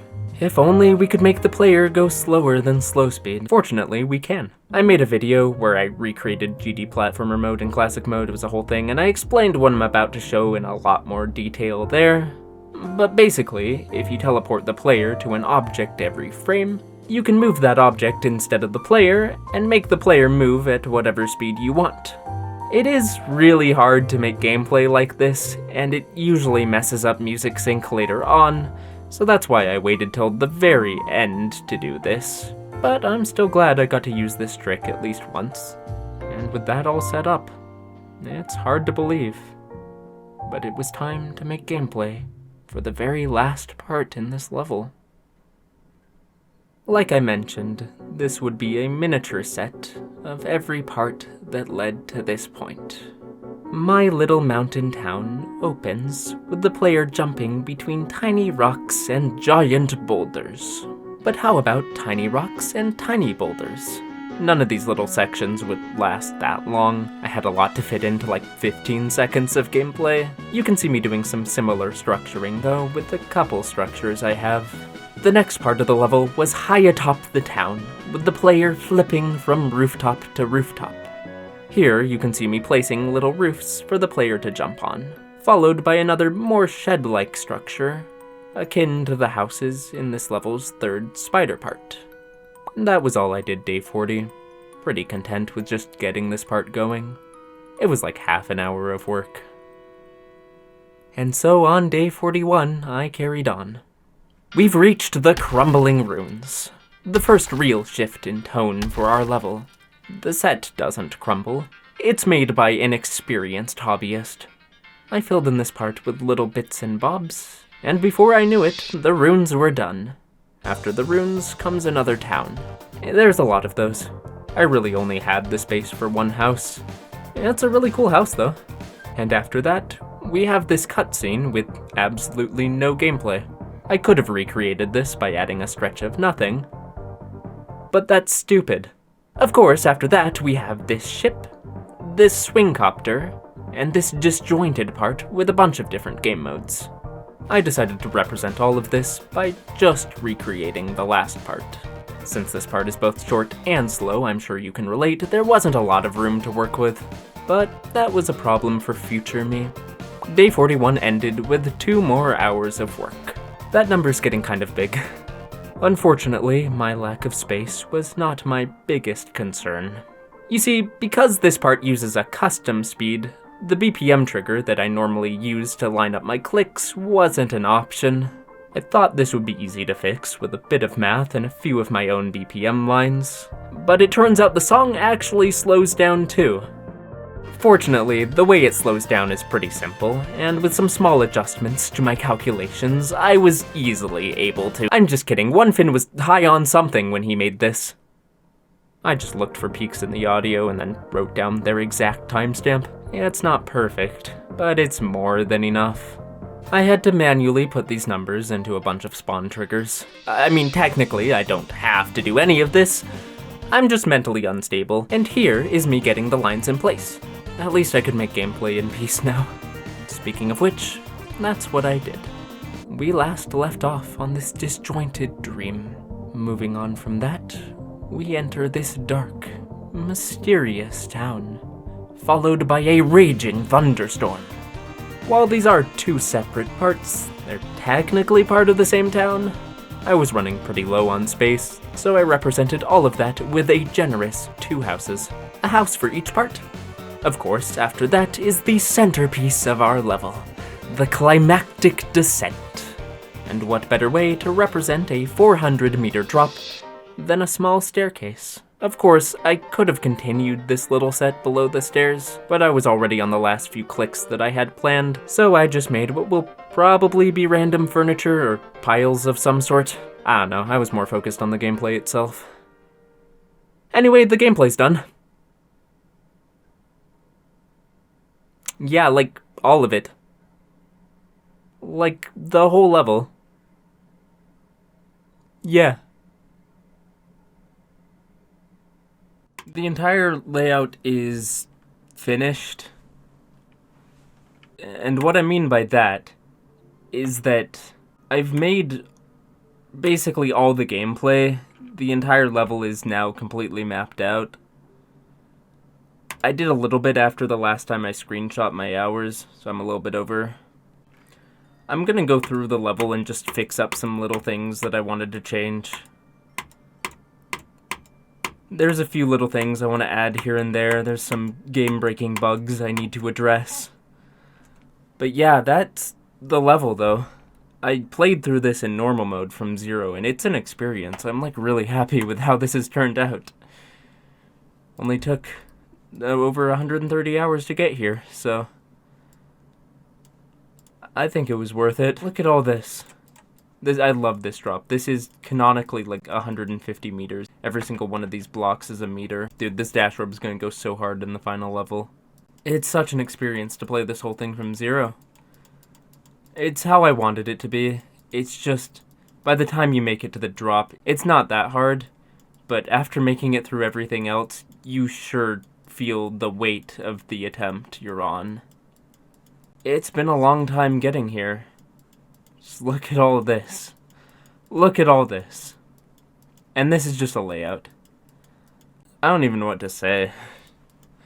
We're almost there though, final stretch. But yeah, this is essentially going to be my masterpiece. And I'm excited to work on it.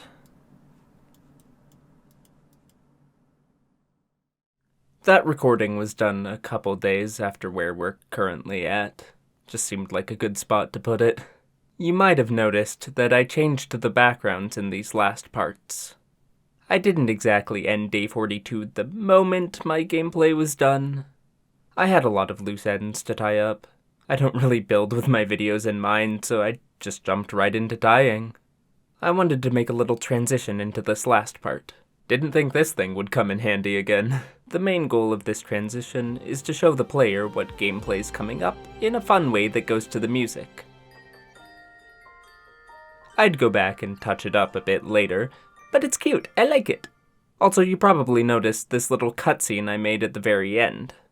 that was the last thing I made on day 42. It looks pretty funny unfinished. I was inspired by my neighborly homie, Mr. Rogers. I made it so the end of the level will zoom out from behind a window in the fourth wall. Eventually, I want to have the level zoom out on a wide view of the entire town, but this will do for now. Day 42 added 4 more hours of work. With this layout coming to a close, I kept working on bits and bobs throughout the level.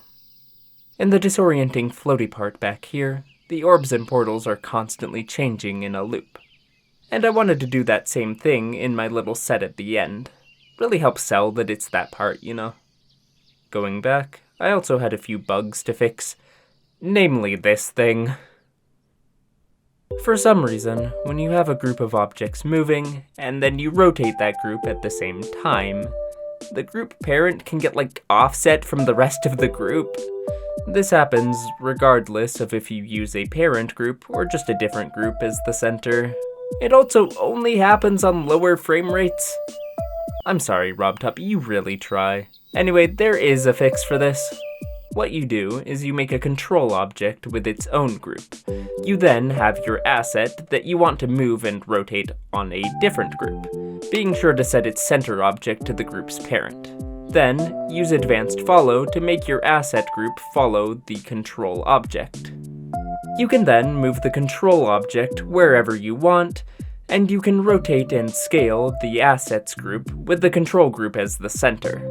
Yes, I agree, it's annoying that you have to do all that, and I hope it gets fixed along with the 5,000 other game-breaking bugs. But at least there is a way to fix this. You can see it's working now. Anyway, after filling out a few little parts I'd been meaning to get to, there was just one more thing to do on day 43. I wanted to make a little title card for when the level starts. Wait, 1 second, let me fix this. Here's what that looks like. The final version will probably do some fancy motion graphics shenanigans, but that's plenty good for the layout. Day 43 ended with just 1 more hour of work. And so now we're caught up to where I was when I recorded that last update. 135 hours. That's essentially a work week straight and then some, with 0 breaks. I'd been working on my little mountain town for around 3 months. This had been a long journey, certainly longer than I'd expected, but the layout was finally almost done. There were still a few loose ends to tie up over the next few days, but I could finally say with confidence that I was almost there. I really wasn't streaming much at this point. Most of the work I was doing took a lot of focus and wasn't the most interesting to watch. But on day 44, I decided I had at least 1 more stream left in me. Had some brainless, grindy stuff to do, so it worked out. Hello everyone, how y'all doing? Posture check. My posture has been checked. It's been a while since I've streamed. I've been working on stuff in this level that's kind of hard to stream. But the layout's just about done. In fact, let's play the daily level while I wait for people to join. That's right, that's what I normally do. Yo, wait, it's the tidal wave song. What are doing today? Good question. So, I've finished basically the entire layout. Yeah, show little things I've added since I've last streamed. Oh, I added a title screen. Very cool. Visit Yoreed. Alright, one last Yoreed visit. Let's visit Yoreed first. No way. It's Yoreed's house. Checkpoint! Checkpoint! Checkpoint!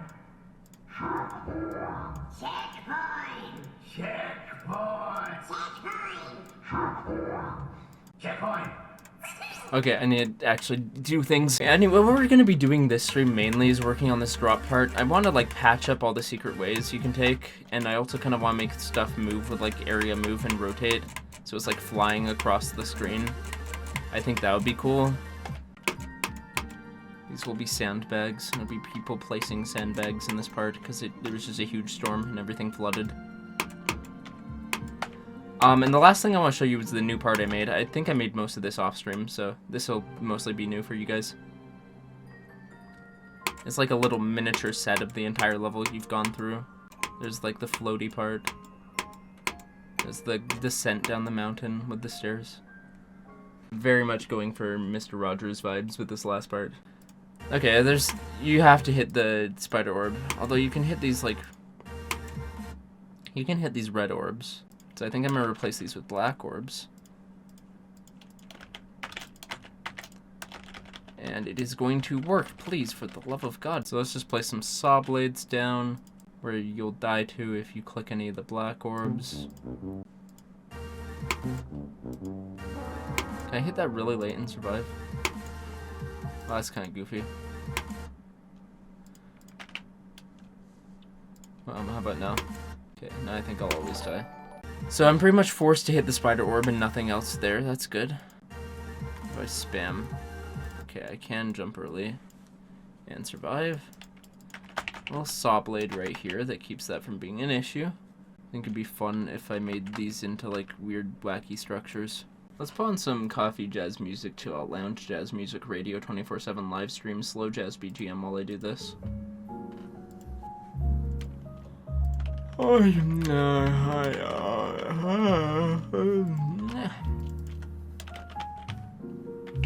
Like if you agree. Most of these will probably just be like clumps of ground. We're getting a bit experimental here. Experimental style in the way. You can make an even cooler cloud. Look at this, look at my even cooler cloud. Isn't that nice? These are spaced out really weirdly. I haven't been here in a few. To be fair, I haven't streamed in like a week. I was just working on aspects of this level that were hard to stream. I don't know. I don't stream that much anymore. It's kind of tiring. No offense. But what I have to do today, I figured would be a nice thing to stream while doing. I mean, I could just put on like podcast or something. I figured I haven't streamed in a while. Why not? Most gamblers quit before their big win. Yeah, it's true. Always gamble. Wait, crap, sorry, this is Twitch, not Kick. My bad, don't gamble. You don't get how people make time to stream almost every day. I've had some streaks of streaming every day. Like, if it's your job, then that makes sense. Although I've never made that much money for streaming, so it's never been a sustainable thing. I think I did it for like 1 or 2 months in a row once, and that's the most I've ever done. I didn't really enjoy it. It's not really my thing. I'm not really the streamer type, gonna be honest. I think I'm gonna attach this one to a platform. I don't want this to look too uniform. Okay, cool. Let's test that all out. If I try to like jump before the dash orb, what happens? If I can even line it up so that's possible. I still can.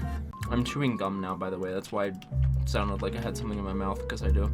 It's gum. I like gum. You just ate sticks of butter. Oh, sure. You know they have like fried sticks of butter at some fairs here in America, because of course they do. Diabetes, my favorite. How did I even do that where I only click the orb as like one of the ships? Because I'm like slightly desynced? That? Okay.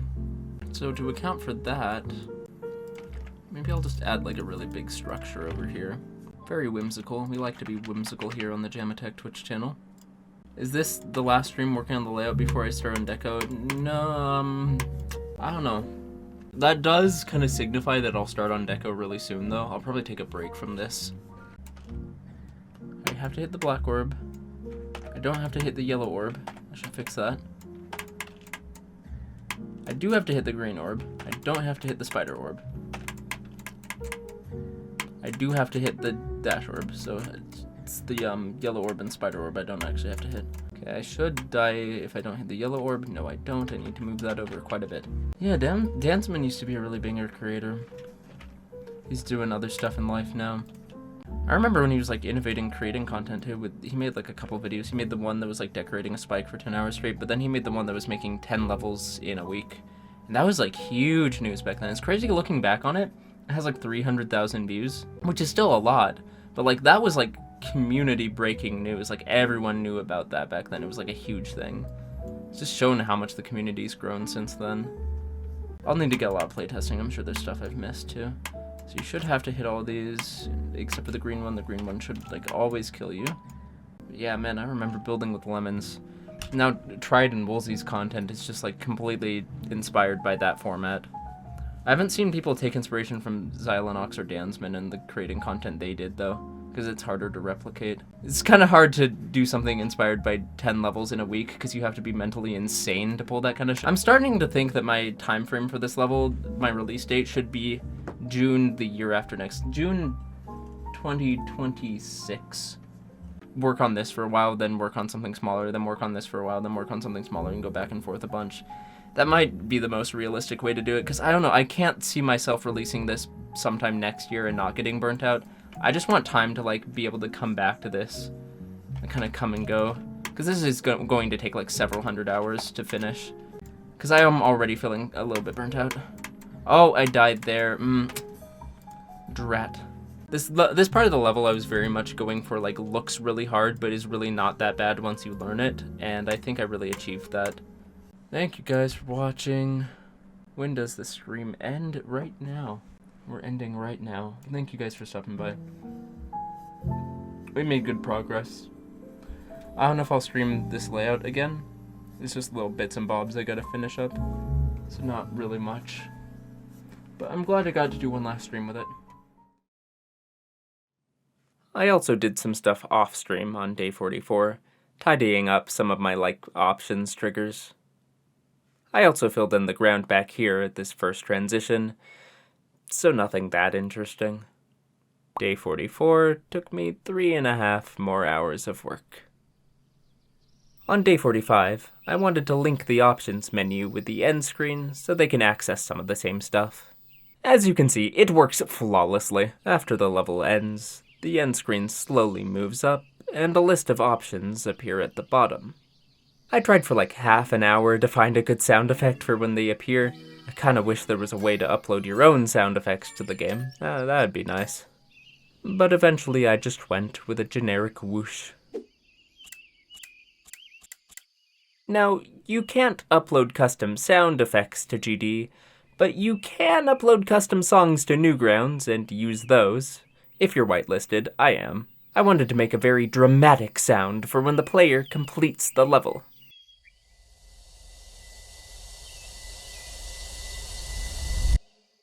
Maybe a little inspired by Undertale. You complete the level by holding down the End option for 5 seconds. I want to make sure the player really means it if they try to complete the level.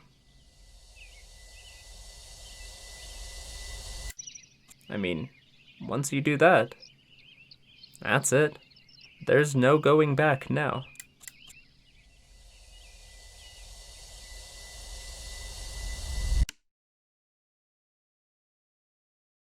Day 45 added 2 more hours of work.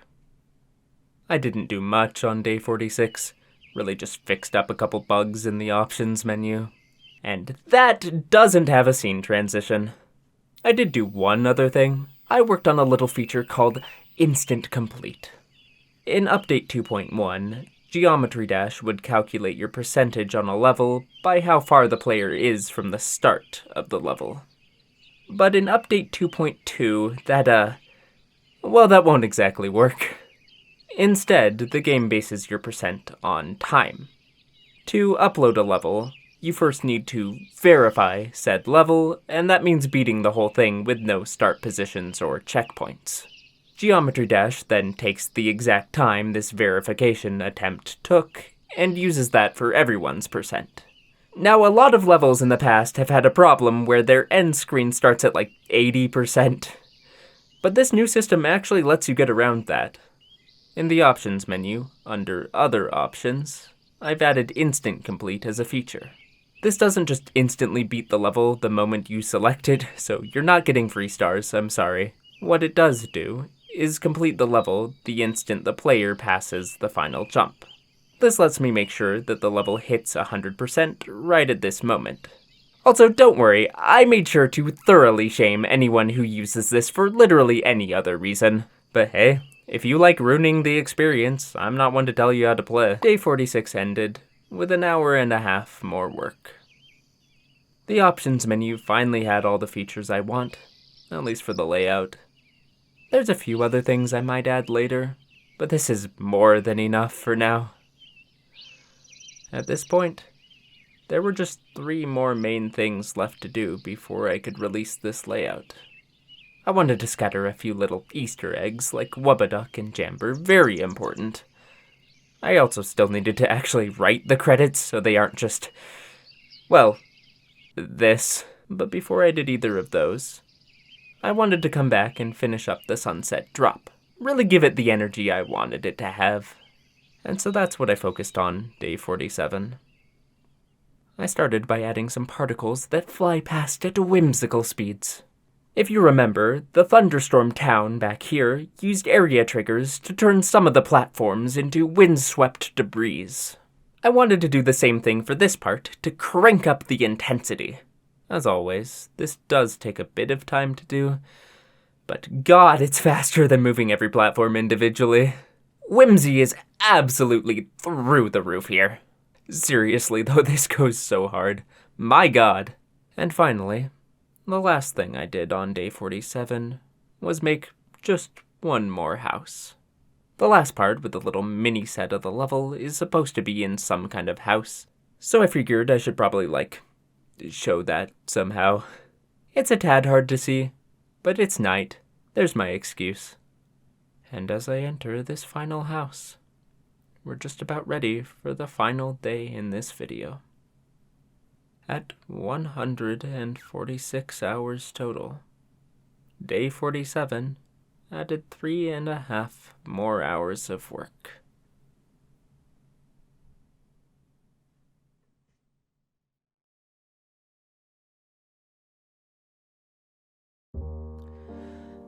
So, we're finally here. When I first came up with the idea for this level, I wanted to finish the whole thing by June 2024. It's currently November. I just turned 24. A lot's happened in the few months I spent working on this video. Life's just gotten crazier, and I think it'll continue to do that. I was never in a stable enough position to keep doing what I'm doing the way I've been doing it. I was actually getting kind of delusional. When I started working on this video, I wanted this part to go something like, yeah, so the layout's done. I might take a short break to make a different level, but pretty soon I'll get around to decorating this, so watch the streams. I probably won't start decorating this for a while, and even when I do, it'll be really off and on. There's other stuff I just want to do more. I wanted some kind of awesome, glorious conclusion to this video, looking to the exciting future of this level that we have ahead of us, but that's a lie. I bit off more than I can chew. So I'll leave this video with a tone of uncertainty, because that's being honest. Life isn't a YouTube video, but I hope you still enjoyed this one. It was an experiment, one I'll learn from. At first I was gonna make a separate 100-hour video for every 100 hours spent on this level, but unless this video does stupid well, and maybe even if it does, I think I just want to make one big 1,000-hour video for the whole thing. Hopefully that video, when it does come out one day, will address the mistakes this one made. I just have a few loose ends to tie up before I can release this layout to the public. There's some stuff I want to change looking back, and I really need to get this thing better organized before I start decorating. I don't have the spare mental health to deal with not doing that, but for now, this is good enough to start playtesting. Just gonna add my YouTube members and Twitch subscribers $5 above here. We love subliminal messaging, that's a hard word. So while I'm doing this, what was my experience like making this video? Sorry if I sound kinda funny, by the way, I am sick right now. Making this layout was a lot of work. I definitely did a lot of things the hard way, though. I think I'm at a point now where I'm done doing that. OCD is really annoying. Making this video was fun, There were many days where I could only stand spending like 1 or 2 hours on this before I just had to do something else. But here we are. Eventually it still got done. Obviously that's really not optimal. This is kind of my job. I might hire an editor. I don't really like editing. I did have a pretty bad approach with this video though. Oh, just gotta add some special thanks now. This video really didn't need to be as long as it is, and I probably won't make another video this long. Except 1,000 hours, that's like my one exception. The difference with that video idea is that I think there will actually be enough content to make an interesting video. The biggest problem I had with this video is that there just wasn't enough variation. It's all really the same thing. I hope you still enjoyed it though. I'm glad I at least tried making a video this long, because when I do get around to making 1,000 hours, I have a lot of stuff I've learned. No promise on when that thing's coming out, by the way. Could be decades for all I know. I'll do my best to make it happen. I didn't even get around to adding coins. Just a bunch of random coin routes. There's just a bunch of like random collectibles throughout the level that don't really do anything. But that's fine. I'll do that later. This level's like super queer, and I love it for that. It's a level for everyone. I mean, we all have toxic preconceived ideas of who we're supposed to be, where when we finally break out of them, it turns out life becomes exponentially easier to live. It's giving existential. I swear, a lot has happened while working on this video. I made another update video, you can watch that if you want. It's a bit more of a deep dive, but I do maybe get into a little bit of controversial territory, so just a tad. Special thanks to Kiba for making an already pretty cool level with this song. And sorry for stealing your idea. Go check out A Final Memorial, it's a good level. Also, special thanks to Subwoofer for making The Clouds Give Way. This level was very inspired by it, but I wanted to explore some of those themes in a little more depth. You know, it's really cool how you can use this random-ass, goofy mobile game for whatever the hell you want. And so that's the video. Holidays are coming up. Better go prepare for those. I'll do a full showcase of the layout, but first I want to thank you for setting aside multiple hours of your life to watch me just ramble about nerd stuff. You're a real one. The layout should be out on the GD servers when this video drops. Go give it a play. Comment bug without checking the percent box so I don't know where the bug is. Have a good one, guys.